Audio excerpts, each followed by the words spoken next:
Hey John, it's William here. Purpose of this video is to respond to your questions in an expedited manner. I can do this much faster if I do it verbally versus an email. So again, purpose of this video is to respond to your questions. So the first question was, is there any regular maintenance that required from you guys? No, there is no regular maintenance that is required to keep your warranty or your contract active. The only maintenance that we do recommend is cleaning the solar panels, but that's only once every 5 years. A panel for sure will get dirty. But when it rains the following winter, after the second or third rainfall, those panels are pretty much back to clean. And they're nice and shiny, but once every 5 years, it would be beneficial if you get those clean. Your second question is about the roof and about impacting the integrity of the structure.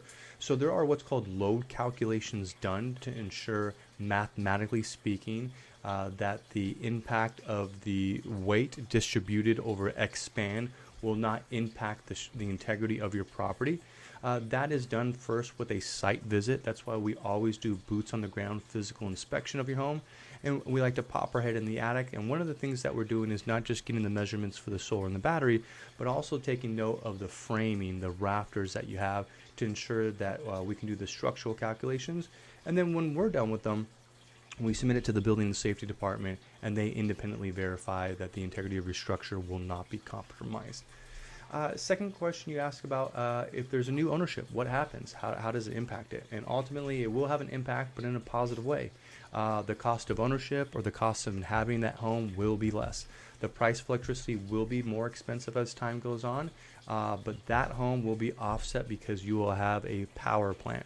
So ultimately, at the end of the day, the only reason why people are going solar is because it's cheaper than the current status quo.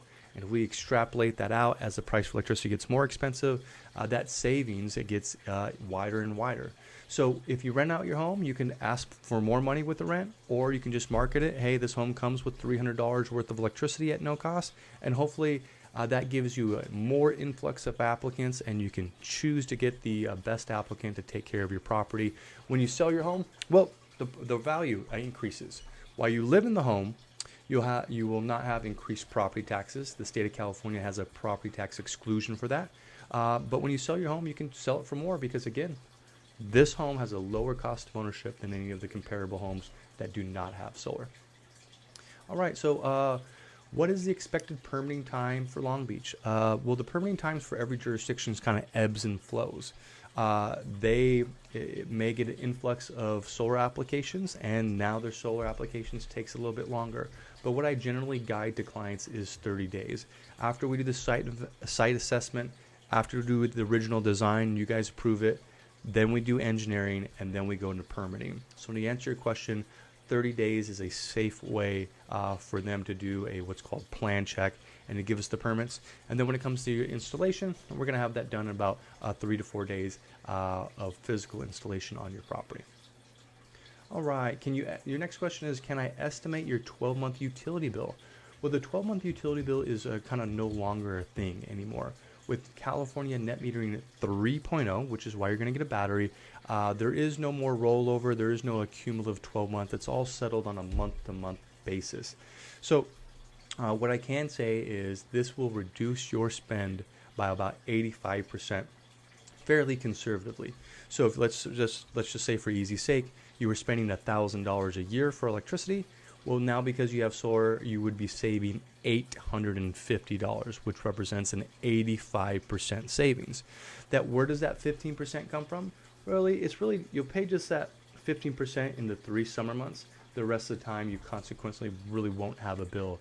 But the official answer is a 85% reduction in your SCE expense. All right, should we change our utility plans through SCE? No. So once you go solar, you're forced to go on time of use. There's nothing to change. There's nothing for you to do. We handle all that in the back end. And then you have the second part. What happens if you overproduce and you give electricity to the utility? I think it should be as internalized as you're just going to give it to them for free. Because under net metering, again, 3.0, they credit your account at such a little amount, it's might as well be zero. I had one client, it was a commercial building. She went solar in 2 phases, solar and then battery. Well, between the deployment of her battery, her first month, she gave the utility over 1,500 kilowatts. It was just below 1,600 kilowatts. And she got credited on her bill less than $20. So that's the purpose of the battery. That's the purpose of the large size battery too, because if your battery fills up, then it goes to Edison and essentially they just take it off you.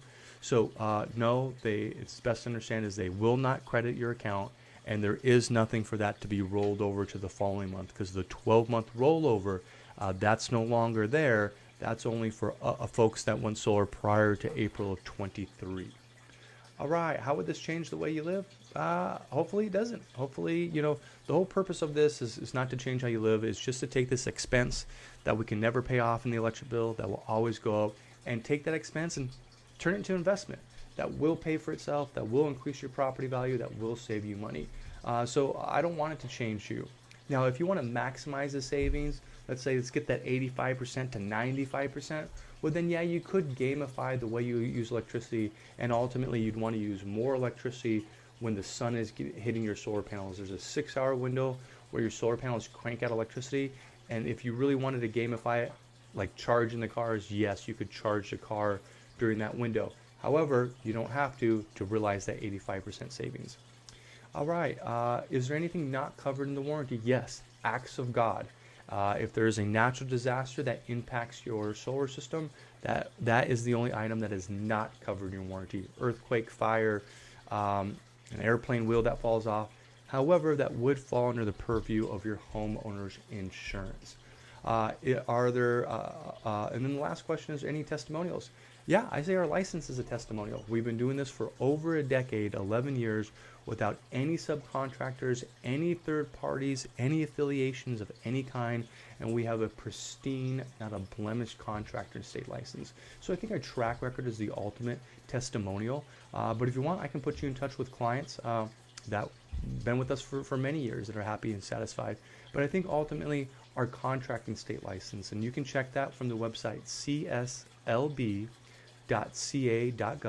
Charlie Sam Larry Bravo.california.gov.